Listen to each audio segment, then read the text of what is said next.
Everyone, कैसे हैं आप सभी। उम्मीद है कि आप सब बहुत अच्छे होंगे और आप सबकी तैयारी भी बहुत अच्छी तरीके से चल रही होगी। तो चलिए आज की वीडियो स्टार्ट करते हैं। आज की जो वीडियो है वो डिस्क्रिप्टिव पेपर पे है। बहुत रिक्वेस्ट आया था इस पर कि आप प्लीज़ इस पर वीडियो बना दो। तो आज की वीडियो डिस्क्रिप्टिव पेपर पे ही होगी कि कैसे लिखना है, मतलब क्या क्या सावधानी हमें रखनी चाहिए, किस तरीके से लिखना होता है, कौन कौन से टॉपिक्स होते हैं, सब कुछ आपके साथ शेयर करूँगी। तो वीडियो स्टार्ट करने से पहले ही मैं आपको बता दूं कि ये मेरा कोई पर्सनल एक्सपीरियंस नहीं सबके साथ शेयर करी। मुझे खुद अभी प्रिपरेशन करते सिर्फ 6 मंथ ही हुए हैं, तो मैं अपना एक्सपीरियंस क्या ही आपके साथ शेयर करूं। तो बस मैं अपने नोट्स आपके साथ एज ए फ्रेंड शेयर करती रहती हूँ। PW बैच में मैंने जो डिस्क्रिप्टिव पढ़ा है सर से, विशाल सर से, आप सब जानते ही होंगे बैंकिंग के लिए वो कितने फेमस टीचर हैं। तो बस उन्हीं से मैंने पेड बैच में पढ़ा था कि डिस्क्रिप्टिव कैसे लिखना चाहिए, किस तरीके से लिखना चाहिए। तो वही नोट्स आपके साथ में अपने शेयर करती रहती हूँ। बहुत सारे नोट्स मैं आपके साथ शेयर करती रहती हूँ अपने पेड बैचेस के, एंड आप लोगों को बहुत ज़्यादा पसंद आता है। तो इसीलिए मैंने सोचा कि चलो डिस्क्रिप्टिव भी शेयर कर देते। तो फिर से मैं रिपीट कर दूं कि ये मेरा पर्सनल एक्सपीरियंस नहीं है, ठीक है। जो विशाल सर ने हमें समझाया है वही चीज़ें आपको मैं अपने आवाज़ में बता दूंगी, ठीक। मैंने नोट्स भी बनाए हैं कि किस तरीके से करना चाहिए, तो आपको बहुत अच्छी तरीके से समझ में आएगा। बिल्कुल भी प्रॉब्लम नहीं होगी कि मतलब आज की वीडियो देखने के बाद फिर मैं इतना तो यकीन मैं आपको दिला सकती हूँ कि इसके बाद आपको डिस्क्रिप्टिव के लिए किसी और वीडियो पे जाने की ज़रूरत नहीं पड़ेगी। सॉरी, सर ने काफ़ी अच्छी तरीके से बहुत ही एक्सप्लेन करके बताया है, तो आपको कोई दिक्कत नहीं होने वाली है। मैंने प्रॉपर तरीके से नोट भी बनाया है कि कैसे कैसे करना है सब कुछ। तो चलो स्टार्ट करते हैं, और पसंद आए तो प्लीज़ लाइक करना और अपने दोस्तों में भी ये वीडियो ज़रूर शेयर कर देना, क्योंकि मेंस को लेके बहुत लोगों को बहुत माथापच्ची होती रहती है। प्रीलिम्स तो हर कोई हर जगह से पढ़ ही लेता है, लेकिन मेंस की थोड़ी सी प्रॉब्लम हो जाती रहती है यार। तो मेंस के लिए भी मैं ही हूँ। नोट्स बस शेयर करती, पढ़ाती बढ़ाती नहीं हूँ। तो बस चलो अब अपने नोट्स शेयर करते हैं आपके साथ, और देखना कि क्या क्या है इसमें। आ जाओ, एक नज़र में देख लो। ये है डिस्क्रिप्टिव पेपर का मेरा नोट्स। इतने सारे नोट्स हैं, एक पन्ने छूट के यहाँ पे आप देख सकते हो, इतने सारे नोट्स हैं। तो कैसे क्या लिखना है, किस तरीके से लिखना है, सब सर ने बताया है। तो मैं भी आपको अच्छी तरीके से बताने की कोशिश करूँगी। और इधर इडियम्स एंड फ्रेजेस रोज़ शेयर करती हूँ मैं आपके साथ। अपने ये पेड बैच के ही हैं, एंड कम्युनिटी में मैं आपके साथ शेयर करती रहती हूँ। तो प्लीज़ आप इसे भी चेकआउट कर लिया करो। ये मेरे पेड बैच के ही नोट्स हैं। जो पेड बैच में हमें इडियम्स एंड फ्रेजेस मिले थे ना, वही चीज़ मैं आपके साथ शेयर करती हूँ। चलिए अब देखते हैं डिस्क्रिप्टिव कैसे लिखना चाहिए हमें। डिस्क्रिप्टिव पेपर लिखने के लिए सर ने बताया था कि द हिंदू एडिटोरियल आपको अच्छी तरीके से समझना चाहिए, ताकि इसी की हेल्प से आप एस्से, लेटर एंड प्रेसी आरसी भी आराम से आप कर सकते हैं। एस्से लेटर जैसे कि मैंने कहा PO लेवल में पूछे जाते हैं, प्रेसी RBI ग्रेड भी एंड कुछ सेलेक्टेड एग्जाम में पूछे जाते हैं। प्रेसी जो है, प्रेसी क्या होता है, किसी भी चीज़ की समरी होती है। जैसे आपको पैसेज दे दिया जाएगा और कहा जाएगा इसकी प्रेसी लिखो, मतलब आपको उस पैसेज में से उसका टाइटल निकालना है कि उस पैसेज का टाइटल क्या होगा, एंड टाइटल के बाद आपको उस पैसेज का 1/3 समरी लिखना होता है, ठीक है। तो इसे ही हम प्रेसी कहते हैं। ऐसे जो होता है वो आपको लिखना होता है 150 वर्ड से लेके 250 वर्ड तक। आपको क्वेश्चन में दिया रहेगा, एग्जामिनर आपको क्वेश्चन में दे देगा कि आपको इतने वर्ड के अंदर ही लिखना होता है। तो ज़्यादातर not in more than 250 words, ठीक है। आपको 250 वर्ड से ज़्यादा ऐसे नहीं लिखना होता है, इसी के अंदर आपको लिखना होता है। तो 150 वर्ड में लिख सकते हो, 180 वर्ड में लिख सकते हो, 190 वर्ड में लिख सकते हो, 240 वर्ड में लिख सकते हो, 249 वर्ड में लिख सकते हो, या फिर 250 वर्ड तक भी आप लिख सकते हो। लेकिन 260 वर्ड, 270 वर्ड, इतने वर्ड्स में आप नहीं लिख सकते। कम शब्दों में आपको अच्छी नॉलेज देनी होती है, ठीक है। चलो अब देख लेते हैं कि ये जो होता है ना डिस्क्रिप्टिव, वो कंप्यूटर बेस्ड होता है। हाथ से लिखने के लिए तो दिया नहीं जाएगा, ठीक है। कंप्यूटर बेस्ड एग्जाम होता है, जो डिस्क्रिप्टिव भी आपको कंप्यूटर बेस्ड ही दिया जाता है। आपको प्रैक्टिस के लिए क्या क्या करना चाहिए, तो आपको प्रैक्टिस के लिए कीबोर्ड होना चाहिए। मैं आपको दिखा देती हूँ। अब बात करते हैं कि हमें प्रैक्टिस कैसे करनी चाहिए, राइट। सबसे बड़ी बात तो प्रैक्टिस की है। प्रैक्टिस हम कैसे करें? प्रैक्टिस जो है वो आप इस तरीके का कीबोर्ड खरीद लीजिए। ये जो कीबोर्ड है ना, ये आपको काफ़ी हेल्प करेगा डिस्क्रिप्टिव लिखने में। ये कीबोर्ड आपको मिलता है हॉल में भी, कि आप डिस्क्रिप्टिव लिख पाएँ। एंड ठीक है। और 2 से 3 कीबोर्ड आपके पास होना ज़रूरी है ताकि एग्ज़ाम हॉल में किसी भी तरीके का आपके पास कीबोर्ड आए। ये जो कीबोर्ड है वो थोड़ा सा स्लिम ट्रिम है, देखो स्लिम ट्रिम कीबोर्ड है ना। एक कीबोर्ड आता है जो थोड़ा सा चौड़ा होता है और उसके बटन भी थोड़े से मोटे मोटे चौड़े चौड़े होते हैं। तो इसीलिए सर ने कहा था कि 2 से 3 टाइप के कीबोर्ड रख लो पास में, ताकि प्रैक्टिस आपका हर कीबोर्ड पे अच्छी तरीके से हो जाए। और एग्ज़ाम में जो कीबोर्ड मिलता है वो तो एकदम पत्थर वाले मिलते हैं। मैंने भी ऐसा सुना है, मतलब ऐसे यूट्यूब पे बहुत लोगों का सुना है कि कीबोर्ड एग्ज़ाम में जो मिलते हैं ना वो बहुत ही ज़्यादा हार्ड होते हैं, ऐसे मतलब पत्थर मारो तो भी नहीं होता रहता है। तो वैसे वैसे कीबोर्ड से भी प्रैक्टिस कर लेना। इसके तो बटन काफ़ी सॉफ्ट है, धोखे से भी टिपा जाता है तो लिखा जाता रहता है, लेकिन इतने सॉफ्ट वाले आपको एग्ज़ाम में नहीं दिए जाएंगे, वहाँ बहुत हार्ड बटन वाले होते हैं, तो उसकी प्रैक्टिस कर लेना। अब आप कॉपी पे ले चलते हैं। आपके पास अगर लैपटॉप या कंप्यूटर नहीं है तो आप मोबाइल में ही OTG केबल लगा के आप कीबोर्ड को कनेक्ट कर सकते हो। लैपटॉप के कीबोर्ड से कभी भी प्रैक्टिस मत करना, वो कभी काम नहीं आएगा। ना ही मोबाइल के कीबोर्ड से आप प्रैक्टिस करना, वो भी काम नहीं आएगा, ठीक है। आप जिस चीज़ से प्रैक्टिस किए रहेंगे वही चीज़ आपको हॉल में काम आएगी। मोबाइल एंड लैपटॉप तो आपको दिए नहीं जाएंगे। दिए क्या जाएंगे, यही वाले कीबोर्ड जो अभी मैंने आपको दिखाए हैं, तो यही वाले कीबोर्ड से आप प्रैक्टिस करना और कंप्यूटर से करोगे बेस्ट रहेगा। चलो अब देख लेते हैं कि लिखना कैसे है। देखो हाउ टू राइट मैंने लिखा है। पहले तो इंट्रोडक्टरी पैराग्राफ लिखना होता है जो कि वेरी शॉर्ट होता है, बहुत ही छोटे शब्दों में हमें लिखना होता है। क्वेश्चन से ही इंट्रोडक्टरी पैराग्राफ बन जाता है, ठीक है। जो क्वेश्चन दिया रहेगा ना उसी से आप इंट्रोडक्टरी पैराग्राफ बना लोगे। फिर आपको लिखना होता है बीच में मेन बॉडी। तो जितने भी वर्ड्स बस बचते हैं ना, मतलब आप अपने मन से या फिर कुछ आपको चीज़ें बतानी है, वो चीज़ें आप मेन बॉडी में लिखते हो। फिर कंक्लूजन में आपको क्या लिखना होता है, तो वेरी शॉर्ट। कंक्लूजन में भी आपको इंट्रोडक्टरी एंड मेन बॉडी का ही कुछ कंक्लूजन यहाँ पे लिखना होता है, ठीक है। तो तीन टाइप से आपको लिखना पड़ेगा। एक तो सबसे पहले इंट्रोडक्टरी पैराग्राफ आपको लिखना पड़ेगा, फिर मेन बॉडी लिखना पड़ेगा एंड ठीक है, फिर उसके बाद फिर कंक्लूजन लिखना पड़ेगा। इसे लिखने के लिए आपको टाइमिंग दी जाती है 30 मिनट एंड ऐसे के लिए आप 20 मिनट रख लो एंड लेटर के लिए 10 मिनट रख लो। किसी किसी एग्ज़ाम में ये 30 मार्क्स का होता है और किसी किसी एग्ज़ाम में ये 25 मार्क्स का भी होता है, ठीक। चलो अब आगे देख लेते हैं। इतना तक आई जस्ट होप कि मैंने आपको अच्छी तरीके से समझा दिया है। ये वाले फिर से आप देख लो। इंट्रोडक्टरी पैराग्राफ वेरी शॉर्ट में आपको लिखना होता है, फिर बीच में जो आप लिखते हो वो मेन बॉडी लिखते हो और फिर नीचे आप कंक्लूजन लिखते हो, ठीक है। सारी बातें आपको यही लिखनी होती है। यहाँ वेरी शॉर्ट में काम चल जाता है। चलो अब आगे देख लेते हैं। टाइप्स ऑफ टॉपिक, कौन कौन से टॉपिक्स पे हमें ऐसे एंड लेटर पूछे जाते हैं। तो बैंक, फाइनेंस एंड इकोनॉमिक्स पे पूछे जाते हैं, ठीक है।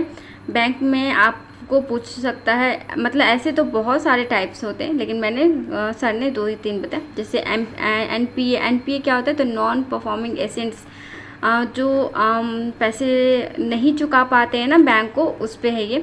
मॉनेटरी पॉलिसी पे पूछ सकता है, बैंकिंग का रोल क्या होता है, इंडिया में बैंकिंग का क्या रोल है, ठीक है, ये सारी चीज़ें पूछेगा। फाइनेंस में इन्वेस्टमेंट कैसे करते हैं, फॉरेन इन्वेस्टमेंट्स कैसे होता है, जीडीपी अभी क्या चल रही है, जीडीपी कैसे, सब कुछ ऐसा, ठीक है। इकोनॉमिक्स सभी ऐसे ही है। उसके बाद टॉपिक आता है एजुकेशन पे। ये सारे टॉपिक्स जो होते हैं ना वही एग्जामिनर देता है, इससे अलग टॉपिक्स नहीं आएगा। एजुकेशन भी बहुत ही वाइड टॉपिक है, तो इस पे आपको अच्छी तरीके से पूछ सकते हैं और कई बार एजुकेशन पे भी डिस्क्रिप्टिव के क्वेश्चंस आए हैं। इम्पैक्ट ऑन एजुकेशन, कोविड के दौरान एजुकेशन पे क्या इम्पैक्ट पड़ा था, ये भी डिस्क्रिप्टिव के लिए काफ़ी अच्छा क्वेश्चन बन जाता है। ऑनलाइन एजुकेशन पे क्या, ऑनलाइन एजुकेशन आने के बाद क्या क्या बदलाव हुए हैं, ये सारी चीज़ें पूछ सकता है। किस यूनिवर्सिटी अभी टॉप पे है, या फिर इंडिया के कौन कौन यूनिवर्सिटी टॉप में है, या फिर वर्ल्ड टॉप यूनिवर्सिटी में इंडिया क्यों नहीं है, ऐसे कुछ आपसे पूछ सकता है, ठीक है। एजुकेशन में क्या क्या बदलाव होने चाहिए, ये सारी चीज़ें पूछ सकता है। फिर आता है टॉपिक आपको हेल्थ पे। तो गवर्नमेंट स्कीम पे पूछ सकता है, आयुष्मान भारत, ठीक है, यूनिवर्सल हेल्थ कवरेज के बारे में पूछ सकता है, ठीक है, मेडिकल फैसिलिटी इन हॉस्पिटल कैसे क्या मतलब दी जाती है, कैसे क्या और होना चाहिए, इंडिया में मेडिकल की जो फैसिलिटी है वो कैसे क्या होती है, कोविड के दौरान कैसे सरकार ने मतलब सबकी हेल्थ को देखा, ये सारी चीज़ें, ठीक है, कोविड के दौरान हॉस्पिटल में कैसे क्या फैसिलिटी रही थी, ये सारी चीज़ें पूछी जाती है हेल्थ से रिलेटेड। ये नॉलेज होना आपको ज़रूरी है, तभी आप लिख पाओगे, ठीक है। जैसे बता देगा, पूछ देगा कि यूनिवर्सल हेल्थ कवरेज के बारे में बताओ, तो आप क्या बताओगे जब तक आपको पता ही नहीं रहेगा। तो नॉलेज होना बहुत ज़रूरी है, इसलिए रोज़ न्यूज़ पढ़ो, रोज़ न्यूज़ सुनो, क्या ट्रेंडिंग टॉपिक बन रहा है, ये सारी चीज़ें पढ़ो, तभी आप डिस्क्रिप्टिव आराम से कर पाओगे, ठीक है। अब चलते हैं आगे, एथिक इन बिजनेस। तो work environment for women, women के लिए इंडिया में वर्क इन्वायरमेंट क्या है, मतलब और क्या वुमेन के लिए बदलाव किए जा सकते हैं, ठीक है, ये सारी चीज़ें। वर्क फ्रॉम होम, कोविड के दौरान ये काफ़ी ट्रेंडिंग टॉपिक था, तो ये भी काफ़ी ज़्यादा पूछा जाता है। इन्वायरमेंट, अब ये भी काफ़ी अच्छा टॉपिक है। तो कार्बन डाइऑक्साइड कैसे कम करें, ओजोन लेयर पे बहुत ज़्यादा डिस्कशन होता रहता है, तो ये सारी चीज़ें आपसे पूछ सकता है, ठीक है। इससे रिलेटेड जैसे इन्वायरमेंट से रिलेटेड जितने भी टॉपिक्स बनते हैं उस पर आपको अच्छी तरीके से ध्यान रखना पड़ेगा। अब आगे की टॉपिक देखते हैं कि पॉवर्टी भी एक काफ़ी वाइड टॉपिक है, इससे भी काफ़ी अच्छी तरीके से देखना बहुत ज़रूरी हो जाता है। इसमें आपको पूछ सकता है कि इंडिया में पॉवर्टी लाइन कहाँ पे है, गवर्नमेंट क्या कर रही है पॉवर्टी को लेके, पॉवर्टी मतलब कैसे होता है, या फिर ऐसे कुछ, ठीक है। तो ये भी आपको देखना पड़ेगा। फिर आपको नेक्स्ट टॉपिक बन जाता है अनएम्प्लॉयमेंट। ये तो काफ़ी ट्रेंडिंग टॉपिक है कि यूथ आजकल मतलब बहुत ज़्यादा अनएम्प्लॉयमेंट बहुत ज़्यादा बढ़ गया है इंडिया में। तो आपको ये जानकारी देनी पड़ेगी कि किस स्टेट में ज़्यादा अनएम्प्लॉयमेंट है, क्यों अनएम्प्लॉयमेंट है, कैसे अनएम्प्लॉयमेंट बढ़ रहा है, इसको कैसे रोके, ये सारी चीज़ें आपको बतानी पड़ेंगी, ठीक है। टॉपिक देख लेते हैं साइंस एंड टेक्नोलॉजी। तो अभी मतलब साइंस एंड टेक्नोलॉजी कैसे आगे बढ़ रहा है, क्या क्या नई चीज़ें लॉन्च हो रही हैं, ये सारी चीज़ें आपसे पूछ सकता है। अभी एआई जो है वो काफ़ी ट्रेंडिंग टॉपिक है, एआई के बारे में ही आपसे कुछ पूछ लेगा, या फिर एआई कैसे आगे बढ़ सकता है, या फिर एआई कैसे हेल्पफुल हो सकता है, कैसे डेंजरस हो सकता है, ये सारी चीज़ें पूछ सकता है, ठीक है। चंद्रयान लॉन्च हुआ है, चंद्रयान 3, तो वो भी आपसे पूछ सकता है। अब पीस एंड टेरिटोरिज्म, ठीक है, तो ये काफ़ी मतलब कम पूछे जाते हैं। सर ने ऐसा बताया था कि ये टॉपिक है वो बैंक में बहुत कम आते हैं, लेकिन आप इसकी भी नॉलेज रखो। चलो अब लिखने का तरीका देख लेते हैं कि कैसे अच्छा से अच्छा लिखा जाए ताकि एग्ज़ामिनर को पसंद आए। तो आप क्या करो कि जैसे एजुकेशन है ना, तो आप कुछ कोट उठा लो एंड सर्च करोगे एजुकेशन, कोट ऑन एजुकेशन, तो बहुत सारे आपके पास आ जाएंगे। जैसे एपीजे अब्दुल कलाम ने क्या कहा है, या फिर काफ़ी बड़े बड़े आदमी ने क्या कहा है, ठीक है। तो अभी आप पकड़ लो, जैसे इकोनॉमिक के बारे में सर ने बताया था, तो आप रघु राम राजा जी का कोट पकड़ लो और कुछ भी आप यहाँ पे लिख दो। मतलब जो टॉपिक से पूछा गया ना उससे रिलेटेड कोट होना चाहिए, तभी आप कनेक्ट कर पाओगे। नहीं तो कोट कुछ और कुछ और है, आप कुछ और कोट लिख दिए, कुछ और है, तो कुछ भी कनेक्ट नहीं हो पाएगा। आपको उस स्टेटमेंट से उस कोट को अच्छी तरीके से कनेक्ट करना पड़ेगा, तभी वो अट्रैक्टिव भी लगेगा दिखने में, ठीक है। तो सर्च कोट ऑन टॉपिक्स, ठीक है। जो भी टॉपिक्स पे आप प्रैक्टिस करना चाहते हो उस टॉपिक्स पे आप कोट्स उठा लो। कुछ हर एक टॉपिक करने का था कि हर एक टॉपिक पे ने 1 से 2 कोट आप याद कर लो, ताकि एग्ज़ाम में आपको लिखने में सुविधा हो।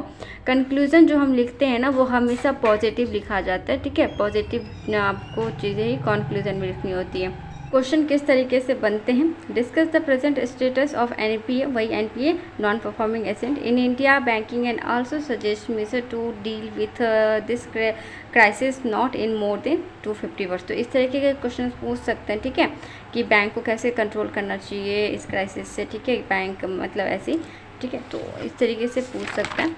एक और हम देख लेते हैं, वो तो था बैंकिंग सेक्टर के बारे में, और ये एजुकेशन के बारे में। डिस्कस द पॉजिटिव, एक मिनट, हाँ, discuss the positive and negative impact of the advent of online learning and also analyse the quality and focus view on learning not in more than 250 words. तो ठीक है, तो इस तरीके से आपको क्वेश्चंस बना के दिए जाएंगे कि ऑनलाइन लर्निंग के मतलब क्या प्रभाव पड़ रहा है, ये वो पॉजिटिव एंड नेगेटिव भी इम्पैक्ट क्या पड़ा है। जैसे बहुत सारे मतलब बहुत जैसे यूट्यूब से ही आप कितना कुछ पढ़ लेते हो, ठीक है, लेकिन यूट्यूब ही है जो आपको बहुत गलत रास्ते पे भी ले जाती है, बहुत सारे डिस्ट्रैक्शंस भी होते हैं, ठीक है।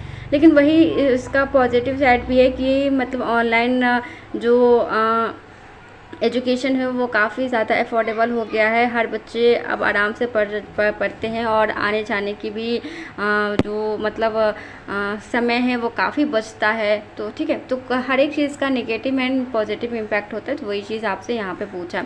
तो इतने सारे बातें अभी तक हमने ऐसे के बारे में की थी कि ऐसे में क्या कौन कौन से टॉपिक्स बनते हैं। अब बात करेंगे हम लेटर के बारे में।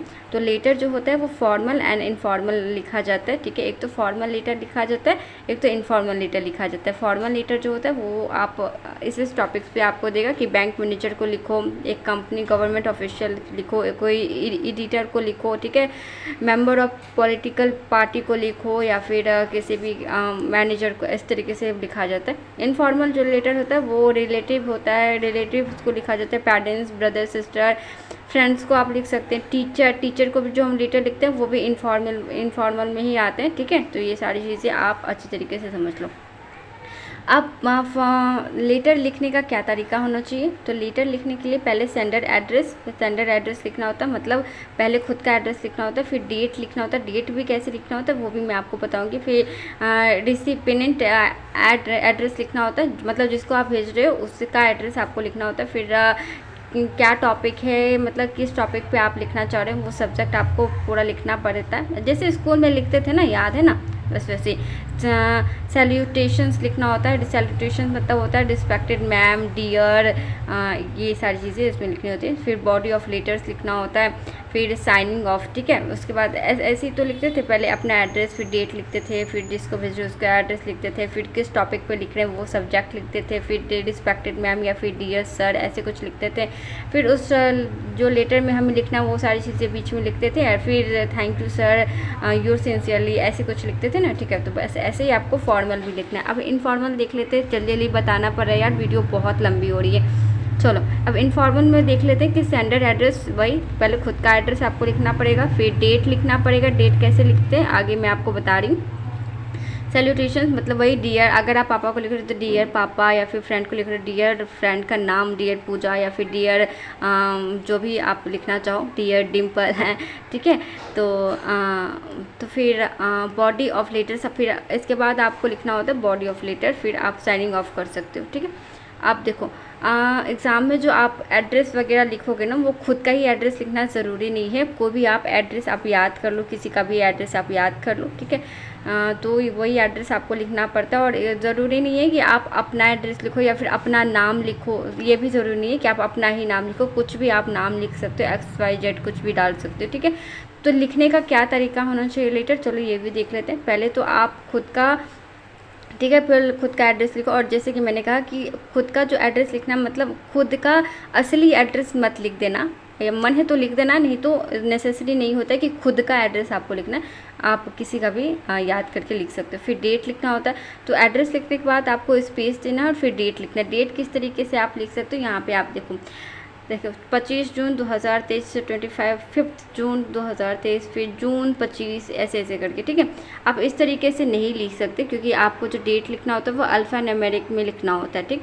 तो डेट लिखने के बाद फिर से आपको स्पेस देना है, जिसको भेज रहे हो उसका आपको एड्रेस लिखना होता है, और ये भी फेक चलेगा, ये भी किसी का रियल नहीं देना है। फिर आपको स्पेस लिखना होता है, फिर सब्जेक्ट लिखना होता है, किस लिए आप करो। तो सर ने बताया था एग्जांपल के तौर पे कि request for a locker in your bank space, मतलब आप किसी मैनेजर को लिख रहे हो। फिर सैल्यूटेशंस लिखना होता है कि dear sir, dear ma'am, respected sir, ठीक है। फिर बॉडी ऑफ लेटर लिखना होता है, फिर साइनिंग ऑफ, ये सारे चीज़ें से आप साइनिंग ऑफ कर सकते हो। Your sincerely, best, your obediently, your faithfully, ठीक है। तो ये सारी चीज़ें आप लिख सकते हैं। आगे देख लेते हैं यार जल्दी। हाँ, तो फ्रेजेस कॉम्प्लेंट लेटर, किस चीज़ से आप शुरुआत कर सकते हैं। I would like to express my extreme क्या लिखा है, डिससेटिस्फैक्शंस I regret to say that I was not completely satisfied. I would like to receive a full refund. ठीक है, तो इस तरीके से आप कर सकते हैं। जॉब एप्लीकेशंस अगर लिख रहे हैं तो कैसे आप शुरुआत कर सकते हैं। I had applied against notifications, I would like to apply. ठीक है, इन्विटेशंस के लिए लिख रहे हो लेटर, तो could you please let me know if you can attend, could you please let me know if you are available for, we are happy to let you know। इस तरीके से आप लिख सकते हैं। अपोलोजाइज मतलब किसी से अगर माफ़ी मांग रहे हैं तो we would like to apologise for, please accept our apologise, please let us know how we can, क्या लिखा है मैंने, छोड़ो। कम्प्लीमेंट्री क्लोज क्या होने चाहिए, मतलब जब आप एंड करते हो तो किससे, मतलब कैसे एंड करनी चाहिए। गुड, फेथफुली, रिस्पेक्टफुली, सिंसियरली, ऐसी चीज़ें। तो थैंकफुली जो होता है मतलब थैंकिंग यू जो होता है वो दोनों में चलता है, फॉर्मल एंड इनफॉर्मल दोनों में आपका चलता है। ठीक है, जैसे कि मैंने कहा कि नाम आपका फेक होना चलेगा। इनफॉर्मल की ओपनिंग कैसी होती है, यहाँ पे आप देख सकते हैं how are you. Informal letter मैंने लिखा था तो ऐसे ही मैंने भी शुरुआत की थी। तो I was happy to hear about how is life to treat you, इस तरीके से आप कर सकते हैं। ठीक है, कंक्लूजन क्या हो सकता है, I am looking forward to seeing you, I dedicate my success to you. ठीक है, जैसे आप पापा या मम्मी को लिख रहे हैं, ठीक है, ऐसे किसी को, मतलब कंक्लूजन में आपको बताना होता है अपनी बातों का निचोड़। फिर see you soon, send you love to you. ठीक है, फिर कॉम्प्लीमेंट्री क्लोज वक्त में आप इनफॉर्मल में क्या क्या चीज़ें लिख सकते हैं, तो इतनी सारी चीज़ें आप लिख सकते हैं। को भी एक हमेशा के लिए याद कर लो, काफ़ी रहेगा। इतनी सारी चीज़ें तो हमें वैसे ही पता होती है। तो चलो लेटर भी हो गया। अब लेटर के क्या क्या टॉपिक्स हो सकते हैं यहाँ पे आप देख सकते हो। आप एक नज़र में यार जल्दी जल्दी देख लो क्योंकि वीडियो बहुत लंबी हो रही है, मैं आपको अच्छी तरीके से दिखा रही हूँ। आप इस सारे टॉपिक्स पे ना आप एक बार ज़रूर लिखने की ज़रूर कोशिश करें। इतने सारे टॉपिक जो हैं वो फॉर्मल टॉपिक्स हैं और यहाँ से जो टॉपिक है वो इनफॉर्मल टॉपिक्स है। ठीक है, आप किसी भी क्लोज फ्रेंड को लिख रहे हो, जैसे condolence to your father who had lost father. ठीक है, आप मैंने इसी पे लिखा था लास्ट वीडियो में, तो मेरी जो थी वो 105 वर्ड में मैंने लिखा था। तो ठीक है, चलो ये सारी चीज़ें पे, ये सारे क्वेश्चंस आप अच्छी तरीके से नोट कर लो, आप इस पे प्रैक्टिस ज़रूर करना। और प्रेसी के बारे में बात कर लेते हैं। तो मैंने आपको शुरुआत में बताया कि प्रेसी क्या होती है, कि पैसेज की समरी आपको लिखना होता है। सबसे पहले आपको टाइटल लिखना होता है, मतलब जो सबसे अच्छा टाइटल आपके दिमाग में आए, जो सबसे अच्छा टाइटल उस पैसेज के बारे में हो, वो टाइटल आपको लिखना होता है। फिर आपको 1/3 लेंथ आपको पैसेज का लिखना होता है। तो बस यही है आपको डिस्क्रिप्टिव पेपर। तो मैंने आपके साथ डिस्क्रिप्टिव पूरा शेयर किया है। अभी एक एक चीज़ मैंने आपको बताई है, लेकिन फिर भी अगर कोई डाउट रह गया तो आप मुझे कमेंट में पूछ सकते हैं। ठीक है, और मैंने पूरा नोट्स खोल के आपके सामने रख दिया है यार। पेड नोट्स ऐसे कोई नहीं दिखाता, बट आप सब मेरे फ्रेंड्स हो यार, तो आप सब के लिए इतना तो चलता ही है। तो इसका ज़्यादा से ज़्यादा आप लोग लाभ उठाओ। ठीक है, और ये सारे क्वेश्चंस की आप प्रैक्टिस करना। ठीक है, और कोई बड़े भाई बहन हो तो उसे ज़रूर चेकआउट करवा लेना उनसे। और कैसी लगी प्लीज़ मुझे कमेंट में लिख के ज़रूर बताना। और कोई टॉपिक्स हो जिस पे आप चाहते हो कि इस पर एक वीडियो बननी चाहिए और आपको ज़रूरत हो तो मुझे ज़रूर बताना। अभी जितना लाभ ले सकते हो ले लो, क्योंकि फरवरी में ख़त्म हो जाएगा मेरा पेड कोर्स का वैलिड। तो तब तक मैं आपके साथ सब कुछ शेयर कर देना चाहती हूँ, ताकि आप सब्जी तब तक आप भी इसका लाभ उठाओ, मैं भी इसका लाभ उठाती हूँ। ठीक है, तो चलो मिलते हैं फिर से। और प्लीज़ कमेंट में लिख के ज़रूर बताना। ठीक है, कैसे लगा। और प्लीज़ अपने दोस्तों के साथ भी ज़रूर शेयर करना है। और पसंद आया तो एक लाइक ज़रूर कर देना। ठीक है, और चैनल पे नए हो तो प्लीज़ सब्सक्राइब कर लेना। बहुत अच्छी चीज़ें मिलती हैं यहाँ पे। पेड कोर्स की चीज़ें आपको फ्री में दी जा रही है, फ्री। ठीक है, तो मिलूंगी फिर से, तब तक के लिए बाय बाय। और इसे रिविज़न कर लेना, नोट्स बनाना हो तो नोट्स भी बना लेना देख के। चलो बाय।